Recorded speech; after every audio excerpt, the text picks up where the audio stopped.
Coding అనేది ఏదైతే ఉందో రెగ్యులర్గా చేసే అసిస్టెంట్ జాబులు, కోడింగ్ అసిస్టెంట్స్ అంటారు కదండి, అవును. అసోసియేట్ జాబ్స్ కానీ, మేనేజర్స్ కానీ, డేటాను మేనేజ్ చేసే వాళ్ళు, డేటా అనలిటిక్స్ మేజర్గా డేటా అనలిటిక్స్ ఎఫెక్ట్ అండి ఈ సాఫ్ట్వేర్ వల్ల.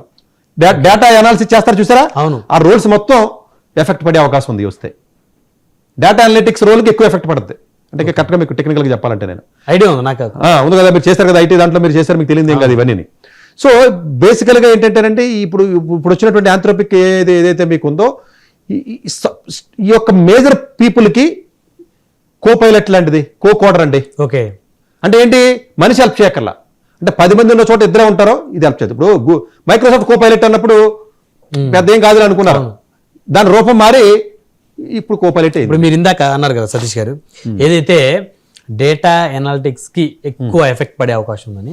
అంటే సాధారణంగా ఈ డేటా ఎనాలిటిక్స్ అందరూ కూడా సింటాక్స్ ని బేస్ చేసుకొని వాళ్ళు